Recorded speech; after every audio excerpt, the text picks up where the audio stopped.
Eh ben, bienvenue à tous. Donc aujourd'hui, voilà, j'ai choisi de vous parler d'une problématique que beaucoup de PO, de PM et d'équipes produits en général rencontrent, c'est tout ce qui tourne autour de l'idée de prioriser un backlog, tâche qui peut s'avérer parfois assez ardue. Et l'histoire que je vais vous raconter aujourd'hui, c'est l'utilisation dans une équipe produit d'une méthode en particulier, WSJF. Donc je vous parlerai un peu de la théorie de la méthode et également de comment on l'a mise en œuvre dans le cadre produit que je vais vous décrire. Je me présente très rapidement, donc Rémi, 34 ans, je suis PO chez Weevoo depuis le 1er août dernier. J'ai une dizaine d'années d'expérience, très orientée marketing produit, avec des missions de chef de projet marketing, chef de produit et plus récemment product owner en titre, avec un fort tropisme vers le B2C et des milieux assez tech avec des expériences chez Microsoft, Philips et Orange. Mais aussi, grâce à Weevoo depuis l'été dernier, un peu d'expertise B2B dans la distribution avec une expérience chez Rexel. Pour vous raconter l'histoire que je vais vous conter aujourd'hui, je vais vous décrire un peu le contexte. Donc ça se passe il y a à peu près 3 ans chez Orange, donc l'opérateur historique que je pense tout le monde connaît, pour ses activités historiques, donc la téléphonie fixe, vous savez, les vieux téléphones qui traînent encore chez nos grands-parents, mais aussi la téléphonie mobile et l'accès à Internet. Et c'est précisément sur cet accès à Internet qu'on va se plonger aujourd'hui. Comme vous le savez probablement, tous les clients Internet grand public d'Orange reçoivent chez eux un équipement qui s'appelle une Livebox.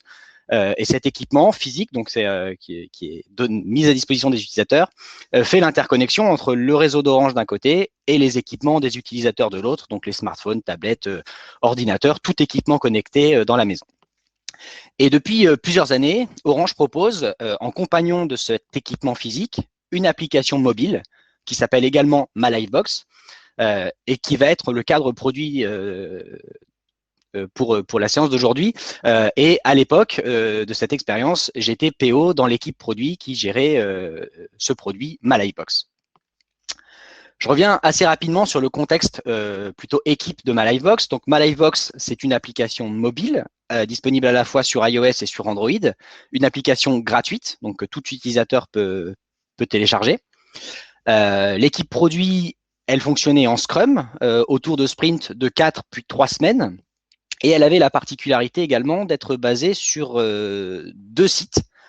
Un gros pôle parisien où on allait retrouver les PO, les business owners, un certain nombre d'architectes techniques, et un pôle breton à Rennes, plus précisément, Cesson-Sévigné pour être extrêmement précis, où on va aller retrouver les équipes de développement iOS et Android, et également l'expertise UX et UI, et un certain nombre d'autres experts, mais moins importants sur le sujet d'aujourd'hui. Et une des grandes particularités de cette application, c'est qu'elle a toujours eu 2 business owners, et on va voir que ce point-là est déterminant dans l'histoire que je vais vous raconter. L'application Ma Livebox, à quoi elle sert? L'application, elle a 2 grandes orientations principales. Elle a d'abord la vocation d'être un peu la télécommande de son équipement, de sa Livebox à la maison, et donc de permettre à tout utilisateur de gérer, de paramétrer son usage. Et donc, grâce à l'application, l'utilisateur, il peut par exemple voir les équipements qui sont connectés à son réseau, changer le nom de son réseau Wi-Fi ou le mot de passe, contrôler les accès pour protéger ses enfants ou déclencher l'extinction du Wi-Fi la nuit. Deuxième grande fonctionnalité qui est également présente depuis le début, c'est l'idée d'aider au dépannage et à la réparation de son accès ou de sa connexion à Internet. Et donc, l'application embarque nativement un ensemble de parcours d'aide au diagnostic et à la réparation qui se fait idéalement par l'utilisateur lui-même, qui va venir au bout de sa panne et retrouver une situation de fonctionnement normale. Et malheureusement, dans certains cas, ça n'est pas possible. Et dans ces cas-là, in fine, l'application va mettre en relation l'utilisateur avec les équipes du SAV ou du dépannage de chez Orange. L'histoire, donc, elle commence plus précisément fin 2017. On a un nouveau sujet qui débarque en la personne du Wi-Fi. Alors, non pas que le Wi-Fi est en 2017 une nouveauté, bien loin de là, c'est une techno qui est beaucoup plus ancienne que ça. Mais en 2017, on voit arriver un certain faisceau de retours clients au travers de verbatim, au travers d'études de marché, au travers d'articles de presse, où on voit se cristalliser un certain nombre d'inquiétudes sur l'usage de ce Wi-Fi. En parallèle, il faut se rappeler aussi qu'en 2017, on était déjà dans un trend d'explosion du taux d'équipement, notamment smartphone, tablette, et donc des usages qui allaient avec notamment la VOD, Netflix, tout ça qui commençait à exploser. Et donc un certain nombre de douleurs sur l'utilisation du Wi-Fi à la maison. J'en ai cité quelques-unes ici. Voilà pourquoi je capte pas dans mon salon, pourquoi ça rame quand je monte à l'étage, mais qui est connecté, est-ce que c'est sécurisé? Et donc, fort d'avoir identifié toutes ces problématiques Wi-Fi, Orange avait à cœur à l'époque de se positionner très fortement sur ces problématiques qui forcément généraient de l'insatisfaction et donc des douleurs pour les clients. Et ce qu'on a vu à cette époque-là, c'est qu'en fait, ces problématiques Wi-Fi, qui étaient assez protéiformes, faut l'avouer, elles ont intéressé nos deux business owners de l'application, mais pas tout à fait de la même manière. On avait d'un côté le premier business owner, qui est le marketing produit, qui lui voyait dans un positionnement de la marque et du produit MyLifebox autour de ces problématiques, un moyen d'améliorer l'expérience des utilisateurs, donc de générer de la satisfaction et au passage communiquer sur ce positionnement et donc donner de la visibilité à la marque. De l'autre côté, on avait le deuxième business owner, qui est plutôt ce qu'on appelle les équipes d'exploitation, donc le SAV pour faire simple, qui eux avaient clairement en tête de tacler ces problématiques Wi-Fi pour éviter des appels, éviter des déplacements, des interventions, et donc de manière globale de limiter des coûts opérationnels pour l'entreprise. Bien sûr, ces deux grands axes ne sont pas incompatibles, mais on voit que c'est pas tout à fait convergent non plus. Et donc, on se retrouve courant 2018 avec une situation qui devient désagréable pour tout le monde. On a plusieurs mois pour mûrir des nouveaux sujets, des nouvelles user stories sont générées qui viennent adresser ces problématiques Wi-Fi. Et donc, on a un backlog qui s'en retrouve enrichi, agrandi. Et déjà, ces nouveaux sujets viennent concurrencer un certain nombre de sujets historiques de l'application. Comme on a plusieurs business owners, on essaye de les réunir, mais ça s'avère très difficile. Ça génère énormément de réunions, des cadrages, pas toujours faciles, pas toujours réussis. Et clairement, ce qui en résulte, c'est qu'on a une roadmap qui devient assez soudainement chaotique, avec des phases de stop and go, des changements de cap assez radicaux d'une semaine à l'autre, et même parfois des décisions top-down qui sont forcément très mal vécues par les équipes, qui se retrouvent un peu dépossédées de leurs produits. Et donc, fin 2018, il faut vraiment avoir en tête l'idée d'un produit et de l'équipe associée qui sont en souffrance. Et donc, à ce moment-là, on en vient à émettre la problématique qu'on va traiter aujourd'hui, c'est comment est-ce qu'on peut prioriser un ensemble de stories qui sont souvent hétérogènes, qui ont des complexités variables et qui sont parfois interdépendantes. Avant de répondre par le cas concret qu'on a vécu chez Orange, c'est intéressant de creuser cette problématique sur deux grands axes. Et en fait, il y a deux sous-problématiques qui sont fondamentales à comprendre. La première, elle est liée à ce qu'on appelle les biais individuels ou les biais cognitifs. Alors clairement, j'invente rien, hein, la littérature scientifique est abondante là-dessus et elle est assez passionnante. Les biais cognitifs, les biais individuels, c'est un ensemble de raccourcis de pensée qui ont deux grandes caractéristiques. C'est que la première, c'est qu'ils font la plupart du temps sortir complètement d'une logique rationnelle. On est beaucoup plus dans le ressenti, le sentiment, l'émotion. Et la deuxième caractéristique, c'est qu'ils sont souvent ignorés par les individus eux-mêmes. C'est-à-dire qu'ils ne se rendent pas compte qu'ils font appel à ces biais individuels. Donc, pour illustrer la chose de manière assez humoristique, j'ai mis des vrais faux verbatim que toute personne honnête d'une équipe produit a déjà pensé ou même exprimé parfois. Voilà, c'est quand on dit cette feature c'est du bullshit, il y a forcément un a priori très négatif sur la feature, ou à l'inverse, quand on dit ah oui, cette story elle peut faire exploser mon bonus, forcément vous allez avoir envie de la faire cette story. Donc des biais individuels qui sont tout à fait normaux chez l'être humain, mais qui viennent parasiter une approche rationnelle. Le deuxième grand problème, il est toujours lié à l'être humain. L'être humain, c'est une super machine, ultra complexe, ultra performante, mais qui a ses limites. Et en particulier, c'est une machine qui devient souvent très mauvaise dès lors que ça devient compliqué.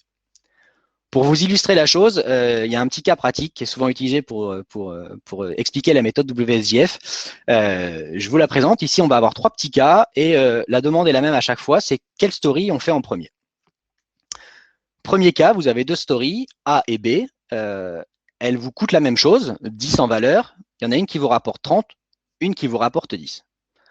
Là, c'est trivial.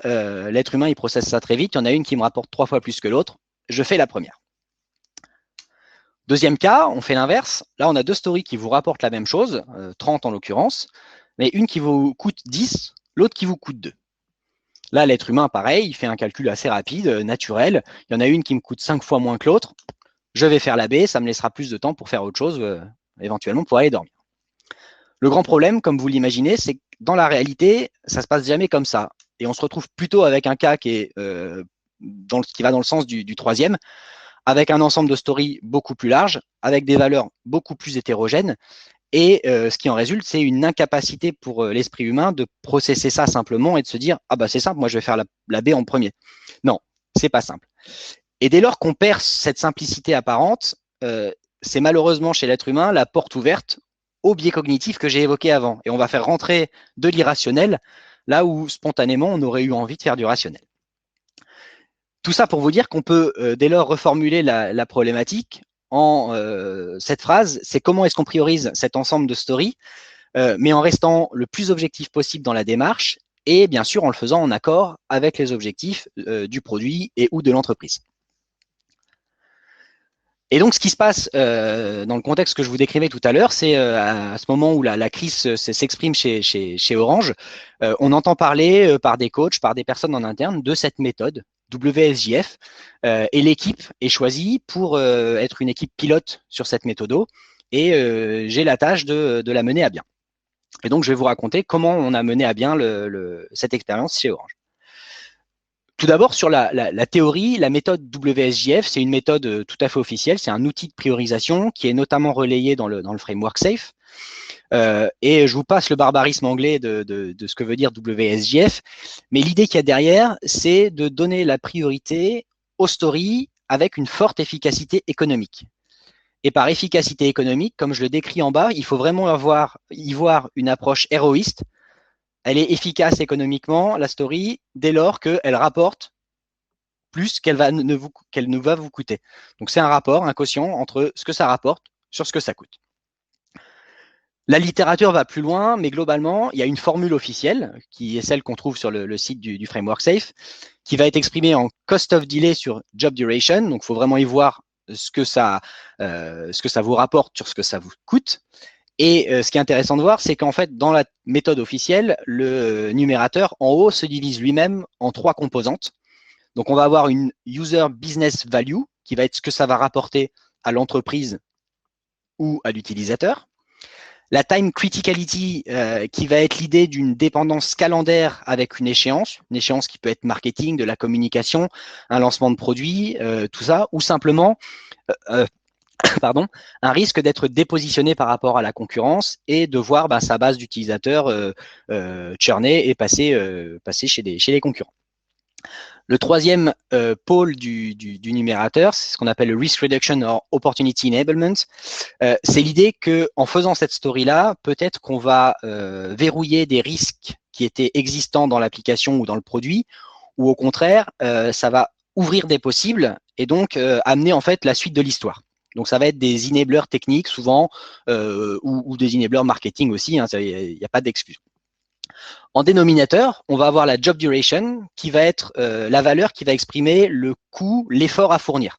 Et donc là, il est libre à chaque équipe d'utiliser la variable souhaitée. Ça peut être la durée, ça peut être le coût, ça peut être la job size. L'important, c'est de rester sur une même valeur. Comment ça se passe concrètement après un exercice WSJF, une notation? Ça se passe en 3 temps. La première chose, c'est qu'on va, pour chacune des stories, on va la noter sur chacun des axes. Donc là, je n'ai mis que le cost of delay et la job size, mais dans la méthode officielle, le cost of delay est la somme de 3 valeurs distinctes. Une fois qu'on a toutes ces notes-là, on va pouvoir calculer le coefficient, donc le ratio cost of delay sur job size. Et simplement en faisant ça, on va avoir naturellement des notes qui vont s'étaler. Et plus la note est haute, plus la story serait rentable, donc plus son efficacité économique est forte. Avec le petit exemple que je prends là, on voit tout de suite ressortir 2 grands cas de figure. En vert, on a des cas qui vont coûter peu au regard de gains, le cost of delay important, et donc qui naturellement vont être se retrouver avec une note WSJF en tête et donc fortement priorisée par l'exercice. Et à l'inverse, la story numéro 5, qui elle a un cost of delay, donc des gains très faibles pour une job size énorme, clairement, le calcul fait que la note WSJF en pâtit énormément et se retrouve tout en bas de l'ordre des stories. Deux grands mots à retenir sur le WSJF, c'est une méthode. Après, ça ne se veut pas être un outil parfait. C'est une méthode qui invite énormément à être toujours dans une approche relative et d'être toujours pragmatique. Il est souvent dit dans le WSJF qu'il est bien plus facile et important et efficace de comparer les user stories entre elles, plutôt que de chercher à les évaluer indépendamment les unes des autres. L'exemple, il est très concret, c'est que ça sert à rien de dire que la story numéro 2 va vous rapporter 12 000 euros et la story numéro 3 va vous rapporter 13 000, vous restez dans les mêmes valeurs. Par contre, c'est beaucoup plus intéressant de savoir dire que la story 3, elle va rapporter plus que la deuxième story. Enfin, il faut savoir que quand on fait du WSJF, c'est valable dans un contexte très particulier, c'est valable pour le produit qui vous intéresse, avec les apports de l'équipe qui va contribuer à l'exercice, et donc dans un contexte marché et produit qui lui est propre. Et donc, il n'est en aucun cas question d'utiliser des notes d'un exercice WSJF pour aller comparer des notes pour prioriser les travaux des équipes ou attribuer des ressources en fonction. Un exercice WSJF, c'est valable pour un produit et uniquement pour ce produit-là. Qu'est-ce qu'on a fait concrètement chez Orange à l'époque? Comme vous, quand on a lu la formule la première fois, on n'était pas du tout à l'aise. On trouvait qu'il y avait certains des axes qui étaient assez abstraits et complexes, et donc on a décidé de la simplifier un petit peu et de partir avec des éléments qu'on imaginait bien et qu'on maîtrisait bien. On a divisé notre note en 4 éléments, 2 au numérateur et 2 au dénominateur. On avait en haut valeur client, valeur business, et en bas, ce qu'on a appelé complexité à concevoir et complexité à produire. Pour vous décrire rapidement ce qui se cachait derrière la valeur client, on essayait d'anticiper autant que possible des apports à la satisfaction client, au travers notamment d'une démarche NPS dans l'application, et simplement l'apport de fonctionnalités attendues par les utilisateurs. Pour la valeur business, là, on s'intéressait beaucoup plus à ce qui était apport en chiffre d'affaires ou la réduction de coûts, donc ce que j'ai évoqué tout à l'heure, des appels ou des interventions chez les clients. Au dénominateur, les complexités, donc c'était très orienté UX et UI pour les coûts délais de conception et production, donc développement et qualification pour le coût délai à produire. Une fois qu'on a eu défini ces 4 grands blocs, la tâche suivante a été de définir pour chacune de ces 4 sous-notes, de définir quelles seront les personnes qui seront pertinentes pour voter et donc se prononcer sur la valeur de chacune des stories. Et on a fait l'exercice, donc très concrètement, on a discuté, on s'est réunis et on a proposé et validé ensemble les collèges de votants pour chacun des sous-items de la note du calcul que l'on allait faire. Je vous prends un petit exemple en haut à gauche avec la valeur client. Là, on avait décidé de réunir le marketing en la personne du business owner lui-même ou un de ses représentants s'il n'était pas dispo. Le product owner, bien sûr. On avait également un chef de projet sur les problématiques Wi-Fi, un expert de la SAT et également un UX. Si je prends l'exemple diamétralement opposé sur la complexité à produire, dans le cas présent, on avait décidé d'intégrer un chef de projet back-end parce qu'on avait d'énormes dépendances avec le back-end d'Orange dans ce projet-là. On avait bien évidemment des représentants des équipes de dev, iOS et Android, un architecte technique et le Scrum Master qui était également impliqué dans l'exercice. Mais voilà, l'important à retenir, c'est qu'il est libre à chaque équipe produit de définir ses collèges de votants. L'important, c'est que ce soit partagé et validé au sein de l'équipe. Et donc, l'itération, elle se déroulait chez Orange en 3 phases. On avait une première phase qui consistait à partager et présenter les stories qui allaient être considérées, ce qui laissait du temps aux votants de poser des questions quand ils en avaient et de préparer à l'avance leur notation. La deuxième phase, qui était la plus importante et la plus intéressante, c'est là qu'avaient lieu des ateliers de notation, donc des ateliers, des réunions en physique, où on allait balayer une à une les différentes stories, leur attribuer des notes, et bien sûr, on faisait un atelier par sous-note pour éviter les biais et les influences entre les différents critères. À la fin de cette deuxième phase, on avait toutes les notes dans un même tableur et on pouvait de là calculer le score, la note, le coefficient WSJF de chacune des stories. Et ce qui permettait, troisième et dernière phase, au PO de proposer une priorisation basée sur le classement obtenu en tenant compte, bien sûr des éventuelles dépendances ou de certaines orientations stratégiques. Je reviens très rapidement sur les ateliers en eux-mêmes parce que c'était une phase importante de la méthode. On a fait le choix, nous, de toujours partager les stories en avance pour plus de transparence et pour plus d'efficacité. Éviter les cas où les gens arrivent et découvrent une story, c'est jamais souhaitable, on perd beaucoup de temps. On a essayé autant que possible de faire des ateliers en physique, mais comme je l'ai évoqué au début, le contexte multisite de l'équipe produit a fait qu'on a dû et on a parfaitement réussi à avoir des ateliers avec des personnes à distance. En période de confinement, ça me paraît intéressant de souligner que ça fonctionne. On veillait bien sûr à ne considérer à chaque fois qu'un seul des axes de la note pendant l'exercice. Et concrètement, on balayait donc le backlog de stories. On faisait un poker planning pour chacune des stories en se basant sur la suite de Fibonacci, donc des notes de 1 à 21, 21 étant soit la valeur la plus élevée ou la complexité la plus élevée. Et si on avait un écart faible, on faisait une moyenne rapide. Et si l'écart était plus important, c'est qu'il y avait probablement besoin de rediscuter. Et on le faisait, on prenait du temps pour rediscuter jusqu'à converger et obtenir une note qui fasse le consensus au sein du collège de votants. Là, je vous montre un exemple très concret. Ça, c'est la matrice qu'on a obtenue après un des exercices WSJF qu'on a mené.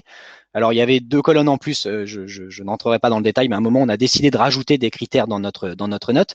Mais globalement, on obtient un tableur avec toutes les notes rassemblées. Et en dernière colonne, on peut facilement calculer et ordonner les stories en fonction de leurs notes. Et globalement, l'output de cet exercice-là, c'est que l'efficacité économique de la user story 9, telle que décrite dans ce tableau-là, semble la plus intéressante au regard des autres. Et on va en décroissant, ainsi de suite. Clairement, cette méthode-là, ça a été une méthode progressive, itérative, et on a beaucoup appris au fil de l'eau. Et je souhaitais revenir sur ces apprentissages. On a commencé donc toute fin 2018 à préparer l'exercice en décembre, ce qui nous a permis de mener en 2019 3 exercices WSJF à l'échelle du trimestre, ce qui nous a à chaque fois donné du temps pour comprendre un peu ce qui s'était passé, voir quelles petites améliorations on pouvait faire, comprendre les avantages, les inconvénients, et ce qui nous a permis, à l'issue du 3e exercice, donc courant juin, de décider de faire un REX un peu plus formalisé, que j'ai pris en charge à l'époque. Et ce REX est passé notamment par l'envoi d'un sondage à une quarantaine de participants au total, de personnes qui avaient été impliquées de près ou de loin dans ces exercices WSJF. Et on a demandé 2 grands types de questions, on a posé 2 grands types de questions aux futurs répondants. D'abord, une note de 0 à 10 sur l'efficacité perçue ou vécue de la méthode en elle-même, et également une note sur l'efficacité des ateliers. Et en posant également des questions plus ouvertes avec 3 grands axes, la phase de préparation en amont, les ateliers en eux-mêmes et la méthode de notation, clairement parce qu'on avait identifié que ces 3 grandes phases, ces 3 grands sujets étaient ceux qui étaient le plus vecteurs d'axes d'amélioration. Très concrètement, la méthode a été un succès pour l'équipe produit dans le sens où on a obtenu le résultat escompté, c'est-à-dire une priorisation et une priorisation pertinente. Je n'invente pas le mot que j'utilise dans le premier point de ce slide-là, c'est un verbatim extrait du REX en lui-même. Plusieurs ont évoqué un livrable puissant. Donc, pourquoi un livrable puissant? Alors, il y a plusieurs mots qui sont sortis, mais il y avait l'idée que cette priorisation générée par l'exercice WSJF, elle était par nature co-construite, elle était partagée, elle était produite en connaissance de cause des capacités de production, des opportunités techniques, des opportunités marketing. On avait une meilleure visibilité sur la complexité de certains sujets, et ce qui a permis forcément et naturellement de faire converger. Et du coup, c'était un travail collectif, et forcément, il embarque beaucoup plus les gens qu'une priorisation qui sort d'un coin de table sans trop d'explications. La note était de 7,7 sur 10 pour une petite illustration de la note. Donc, ce n'est pas une note excellente, mais on se sentait sur la bonne piste. Deuxième point super intéressant, c'est que cette méthode-là, elle a aussi permis de révéler deux choses. Elle a permis de révéler d'un côté ce qu'on a appelé des pépites. Alors les pépites, on en a tous dans nos backlogs. C'est des items qui sont souvent un peu à surnager dans un backlog, un peu au milieu. On les connaît, mais on se dit ouais, on les fera un jour, mais on ne sait pas trop en fait. On ne sait pas trop se positionner. Et en fait, quand on les fait passer dans la moulinette WSJF, ce qui ressort pour ces pépites en l'occurrence, c'est que souvent on s'aperçoit qu'elles ont une forte valeur au regard de leur complexité. Et du coup, naturellement, de par le calcul qui est fait, ces stories, elles vont remonter. En fait, c'est ce qu'on appelle souvent des quick wins. Ça va être des petites stories ou des stories moyennes qui vont rapporter beaucoup au regard de l'investissement. À l'inverse, c'est aussi un outil qui va permettre d'anticiper ce qu'on a appelé les fausses bonnes idées. Les fausses bonnes idées, à l'inverse, c'est des stories qu'on a tous tendance, ou une majorité a tendance à mettre en tête du backlog, parce que c'est super intéressant, c'est super important. Bonjour les biais cognitifs évoqués au début. Et en fait, là, de la même manière, quand on va les faire passer dans l'exercice WSJF, on va s'apercevoir qu'elles ont des gains qui sont souvent moyens et une complexité qui est souvent très forte. Et donc, naturellement, l'exercice va les faire descendre pas mal dans le backlog, ce qui est lourd de conséquences, pour ces stories-là en tout cas. Mais concrètement, il faut retenir que la méthode WSJF pour le contexte produit auquel on faisait face a été positive. On a réussi à obtenir une priorisation, ce qui a permis d'établir un climat beaucoup plus pacifique avec nos business owners et de rapporter une sérénité pour toute l'équipe produit qui était impliquée depuis de longs mois, voire de longues années dans ce produit-là. Mais on a eu également énormément de bénéfices collatéraux.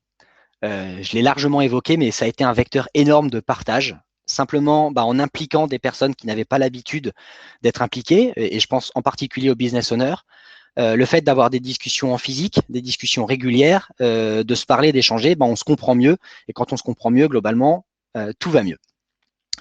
On a eu aussi un effet extrêmement positif sur le backlog. Forcément, comme on a décidé d'emblée de partager les stories et de les rendre compréhensibles, on a fait un effort, ça a demandé du temps et de l'investissement, mais l'équipe s'est engagée à beaucoup plus agrémenter notre backlog, et donc toutes les stories ont été enrichies et illustrées, notamment suite à une question de Serex, où on demandait aux personnes qui ont participé au WSJF de dire ce qu'elles avaient utilisé pour noter les stories. Et clairement, elles nous disaient, elles regardaient la description courte, et l'illustration. Donc là, à partir de là, c'était pour nous l'argument qui nous disait on va illustrer avec un schéma tout bête s'il le faut toutes nos stories pour que ce soit plus facile de les comprendre.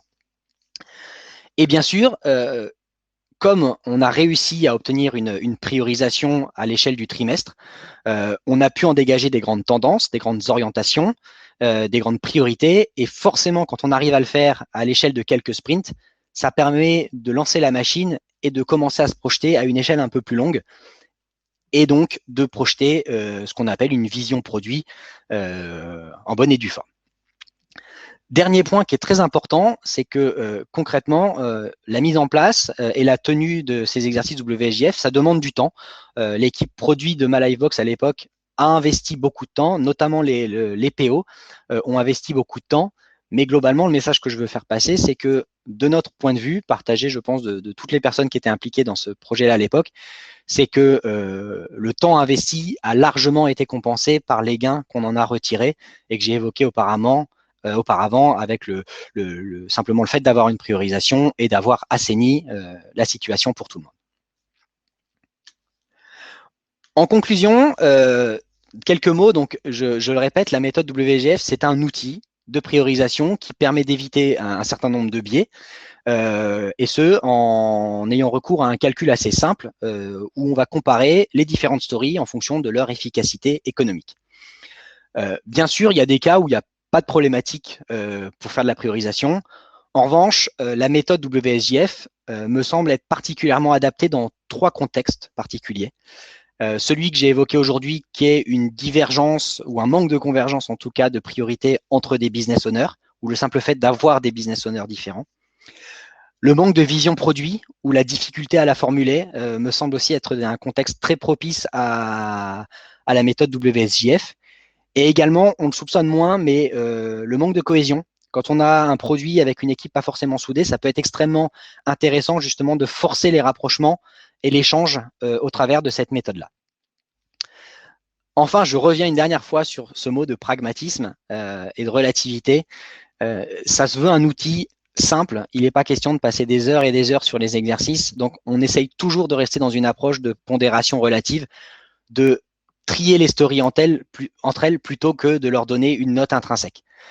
En revanche, il ne faut pas oublier la data, hein, les données chiffrées, quand elles existent et qu'elles sont fiables, bien sûr qu'on peut les utiliser. Si on a besoin, si on a une méthode très simple pour dire que cette story-là va rapporter 10 fois plus qu'une autre, bien sûr, utilisez-le à bon escient. Dernier point extrêmement important, c'est que cette méthode, ça ne se veut qu'être qu'un outil au service du produit et en particulier du PO. J'insiste sur ce point-là, c'est qu'on a tendance à croire que l'ordre qui est généré par l'exercice WSJF est la priorisation finale. Non, c'est pas le cas. C'est un outil qui vient remettre du rationnel là où on a vu que spontanément, c'est difficile d'en avoir ou d'en mettre le plus possible. Et donc, du coup, c'est une base, un outil de travail sur lequel le PO va pouvoir travailler, se pencher et éventuellement apporter quelques modifications. Et c'est pour ça que bien souvent, en fait, la final cut, pour reprendre un terme de cinéma, la priorisation finale qui est in fine reproduite dans le backlog peut être légèrement différente du résultat chiffré de l'exercice WSJF. Un dernier slide, et je vous jure que c'est le dernier, les quelques clés les clés du succès pour réussir un WSJF. Pour moi, ça tient autour de deux mots, c'est transparence et partage. À toutes les étapes, quand vous êtes au moment où vous définissez votre calcul, où vous définissez qui va voter, comment ça va se passer la notation, soyez transparent à 100%, impliquez tout le monde et validez tout ça. Et une fois qu'on est tous d'accord sur la méthode, globalement, même s'il va y avoir des questions, des discussions, le fait d'avoir impliqué tout le monde va forcément générer un consensus nativement beaucoup plus fort que si on arrive en imposant une méthode de calcul, une personne qui vote, etc. Donc voilà, impliquez les gens, discutez et soyez transparents du début à la fin, partagez tout ce que vous produisez. Voilà pour mon expérience du WSJF chez Orange. J'ai raconté beaucoup de choses, je vous remercie de m'avoir écouté et je serai ravi de répondre à vos questions s'il y en a et je n'en doute pas. Oui, effectivement, Rémi, il y a pas mal de questions. Et du coup, je vais commencer par une question qui est remontée pas mal dans le sondage. C'est Benoît qui la pose. C'est pour prioriser des épiques, il trouve ça pertinent. Mais pour de la priorisation de stories, donc avec une granularité beaucoup plus fine, il n'est pas tout à fait convaincu. Quel est ton sentiment personnel par rapport à ça, en fait? Alors, c'est extrêmement vrai. Il y a deux choses à dire. La première, c'est qu'on a clairement, nous aussi, dans l'expérience, rencontré un problème de granularité dans ces exercices-là, où on s'est retrouvé avec des stories minuscules. Je caricature, mais ça peut être changer la couleur d'un picto, face à des stories qui, elles, relevaient davantage de l'épique. Et là, il y a eu un double effet qui se coule, si je peux me permettre, de la méthode. C'est que comme on a décidé de préparer en amont les stories, forcément, quand on les préparait, on pressentait la plupart du temps qu'il y avait une complexité élevée et ça nous invitait à retravailler la MVP de la story et de la rééclater. Et quand bien même ça nous échappait, quand on était dans l'exercice, quand on se retrouvait avec un item qui était noté à 21, qui était le maximum de notre échelle en complexité, c'est clairement que c'était un gros morceau et qu'on ne pourrait pas l'adresser simplement. Donc, ça nous invitait encore plus à nous repencher sur le sujet et à nous reposer les bonnes questions. Deuxième axe de réponse, c'est qu'il y a un juste milieu à trouver sur le nombre de stories à considérer dans un exercice WSJF. De par notre expérience, au-delà d'une quarantaine, effectivement, faire un WSJF, ça devient très compliqué. Parce que ça demande du temps et que c'est beaucoup plus compliqué de trier 40 stories que d'en trier 20. J'espère qu'on a répondu à ta question, du coup. Il y a Florence qui pose la question. Pouvez-vous décrire ce que vous entendez derrière le mot revenu d'une story? Est-ce qu'on inclut le gain utilisateur dedans, les gains techniques, les gains financiers? Quel type de gain tu inclus Alors, là-dedans? la méthode WSJF, elle évoque de manière assez floue la valeur client et la valeur business. Donc, valeur client, c'est ce que ça rapporte au client, la valeur business, c'est ce que ça rapporte à l'entreprise. Clairement, il y a plein de manières de le faire, plus ou moins rationnelles. Moi, je peux donner des exemples concrets, c'est que chez Orange, concrètement, ce que ça rapportait en valeur business, on l'avait identifié de deux manières. C'était du chiffre d'affaires parce que dans les parcours de dépannage de l'application, il y avait de la vente d'accessoires. Donc, dès lors qu'on fait de la vente d'accessoires, on peut faire des projections et dire qu'on va vendre tant d'accessoires à telle valeur. Donc, tel gain financier pour l'entreprise. Et via une savante moulinette, il y avait aussi des moyens de projeter des évitements d'appels. Et chaque appel chez Orange a un coût que je tairai parce que c'est une donnée sensible. De la même manière pour les interventions. Et donc, très simplement, sur certaines stories, on arrivait à mettre une valeur financière en euros sur la story. C'est beaucoup plus complexe sur la valeur client de notre point de vue. Je vais être très honnête, on n'a pas trouvé la solution idéale.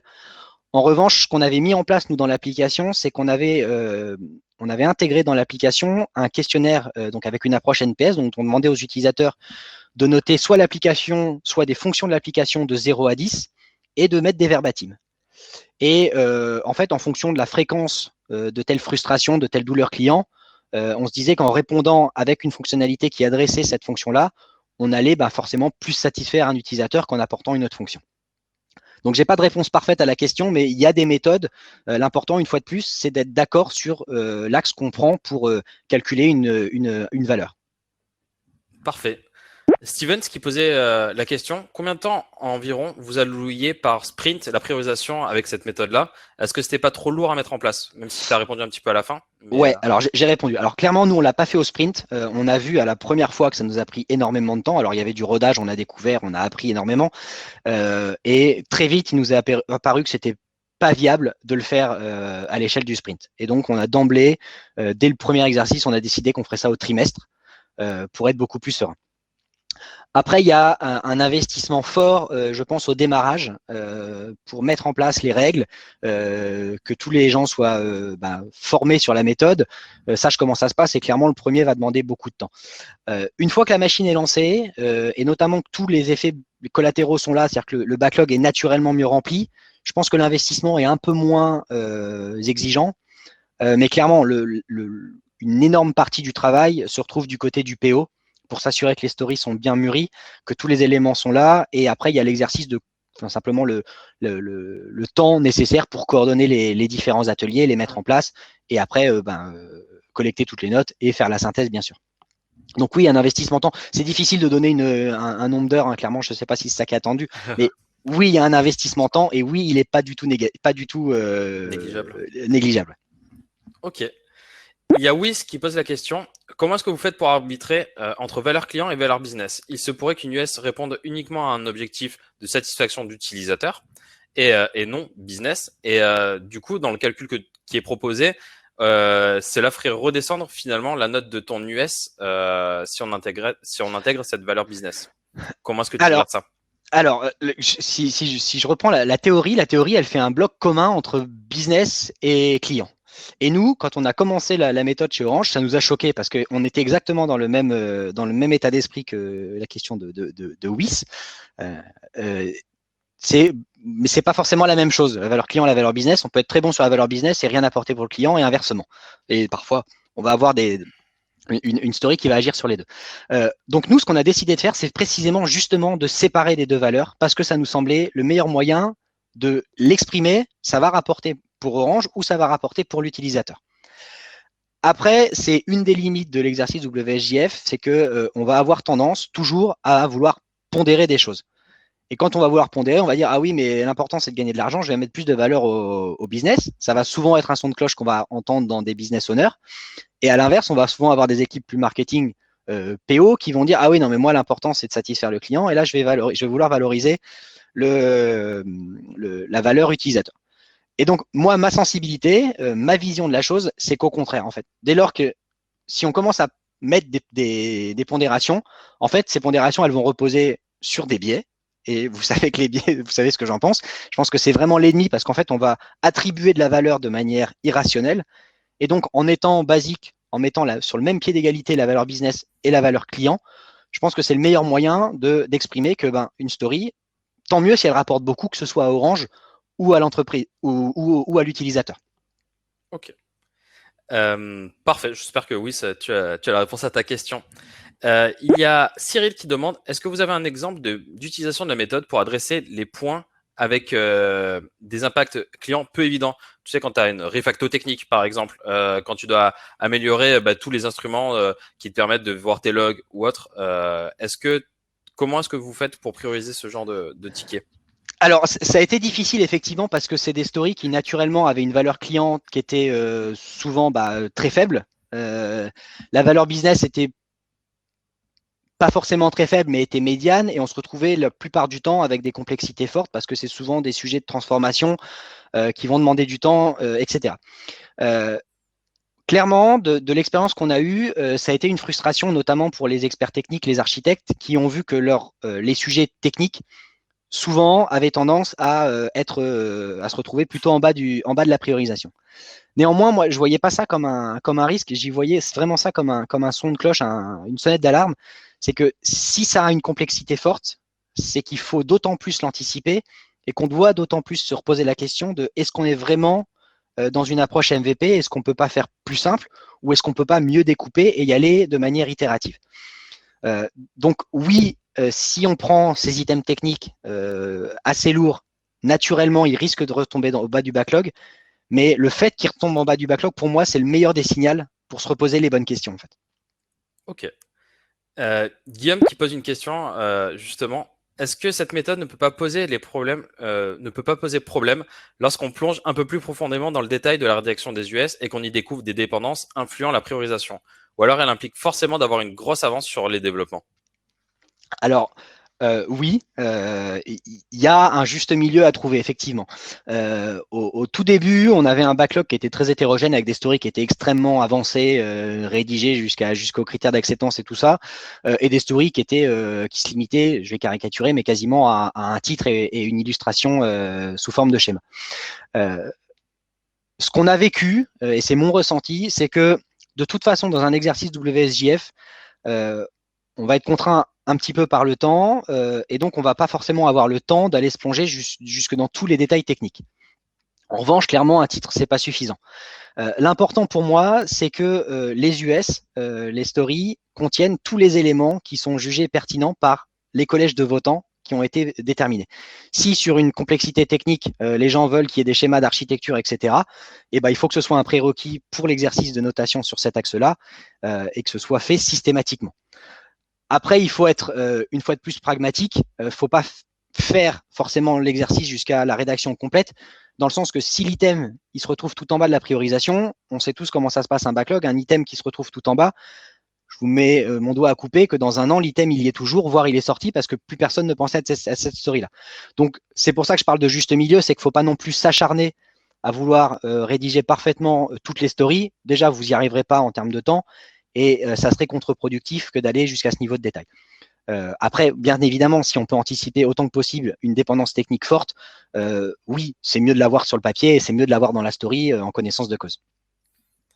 Parfait. Je vais te poser encore 2 questions, comme ça on déborde pas trop du temps, parce qu'il y a énormément de questions. C'était c'est Dino qui pose cette question-là. Comment utiliser cette méthode lorsque nous sommes dans un contexte multi-client, multi-produit? Est-ce que c'est possible? Je sais qu'on en a un petit peu discuté en off. Et comment est-ce que tu pourrais gérer ça? Alors, multi-client,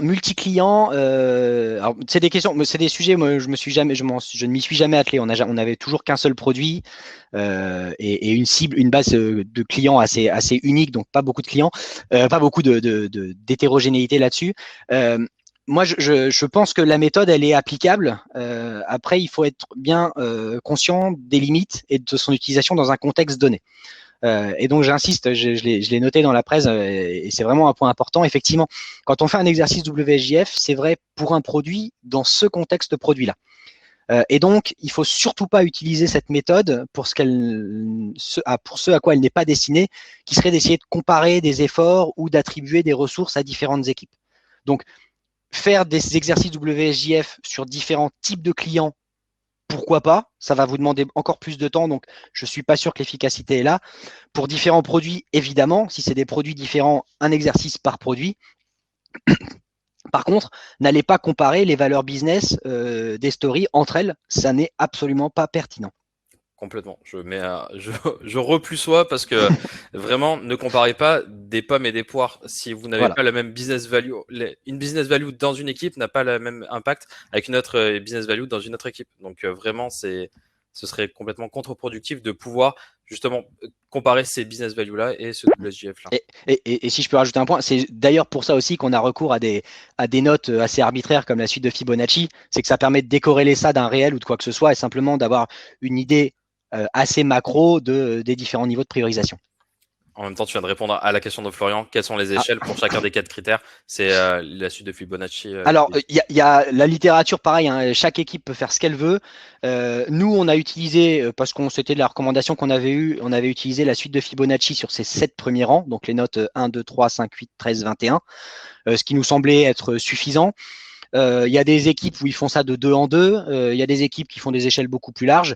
Il y en a qui font du SML XL, du t-shirt size. Peu importe, hein, utilisez ce que vous utilisez habituellement dans vos équipes produits. Le seul point qui est assez intéressant, c'est que nous, on a eu un effet de bord quand on a utilisé Fibonacci.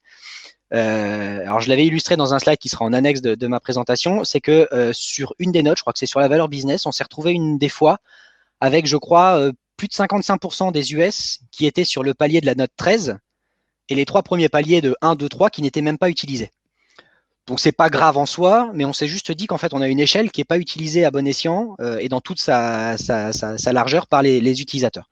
Et le quick win qu'on a trouvé à l'époque, c'est qu'on a commencé toutes nos séances en demandant aux participants d'élire collectivement la story qui, de leur point de vue, rapporterait le moins et à laquelle on attribuait la valeur de 1.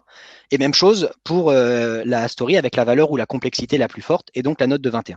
Et forcément, naturellement, en plaçant les 2 bornes extrêmes, naturellement, les participants, après, utilisent spontanément plus facilement le spectre qui leur est donné. C'est comme quand on estime vraiment des US au jour le jour, enfin voilà. les différents sprints, avoir toujours des US de référence pour les voilà, c'est toujours plus efficace et plus pertinent. Complètement.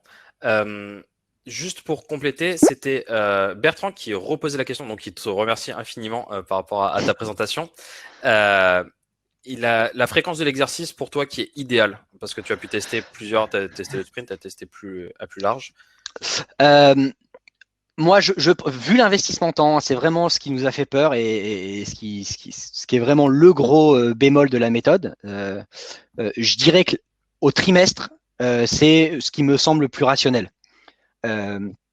Au sprint, clairement, l'investissement temps est pas raisonnable, surtout si vous avez des sprints très courts. Il y a des équipes qui vont avec des sprints de 2 semaines.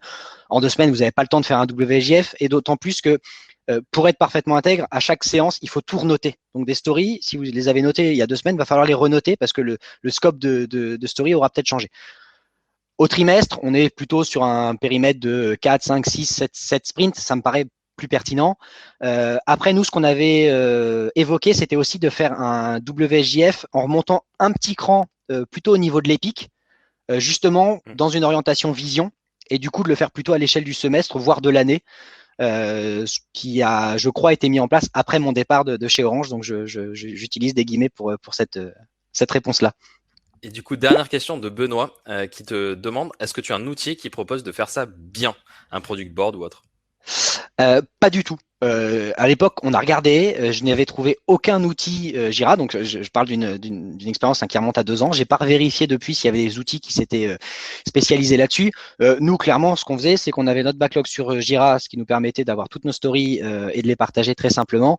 Et on faisait appel au bon vieil ami Excel pour les exercices de notation et un jeu de cartes avec un jeu de cartes imprimé nous-mêmes avec des notes sur du papier pour les séances de notation. Il y a clairement quelque chose à faire, je pense, pour simplifier ces phases-là. Nous, on s'était débrouillé nous-mêmes avec un quick win sous Excel, mais je ne sais pas s'il existe des outils dédiés aujourd'hui. Peut-être. Je pense que maintenant sur Jira, tu dois avoir des templates qui te permettent justement de pouvoir remplir tout ça et de calculer. Alors, il y a peut-être des extensions payantes, effectivement, qui sont orientées là-dessus. Ouais. Je pense. Écoute, merci infiniment Rémi pour cette présentation. J'espère que de ce que je vois dans le chat, tout le monde a l'air d'apprécier énormément ce que tu as pu nous proposer. Merci à tous. Avant de vous quitter, vous partagez, hop là, les futurs webinars. Donc, comme vous l'avez vu aujourd'hui, c'était celui de Rémi pour la priorisation du backlog. La semaine prochaine, donc on revient les vendredis, puisqu'il n'y aura plus de vendredi férié, et on va pouvoir entamer le design thinking entre mythe et réalité par Julien Ledoux, qui est un PM chez nous. La semaine d'après, nous avons Savinien, donc qui est CPO partout, qui est à chaque fois présent en plus sur nos lives et avec grand plaisir, on va l'accueillir. C'est comment récolter, traiter et exploiter les insights dans un contexte B2B. Et pour finir, le mois de mai, nous allons finir avec Benoît, qui est VP Product chez Deezer, qui va nous parler du produit et de la passion. Donc, comment mélanger justement nos métiers et la passion qui peut être reliée à nos métiers. Merci infiniment Rémi encore, c'était très très clair et on a vraiment tous apprécié je pense. Je vous dis à bientôt, donc à vendredi prochain, le 15 pour le Design Thinking entre mythe et réalité. Je vous remercie à tous d'avoir participé, d'avoir posé plein de questions et on se dit à vendredi. Merci encore Rémi. Merci Marcel, merci à tous. N'hésitez pas s'il y a des questions. N'hésitez pas à venir donc sur le LinkedIn de Rémi pour poser des questions ou sur le LinkedIn de Wevo. On se fera un plaisir d'y répondre. Merci encore, passez une excellente journée. Ciao tout le monde. Au revoir, merci. Au revoir.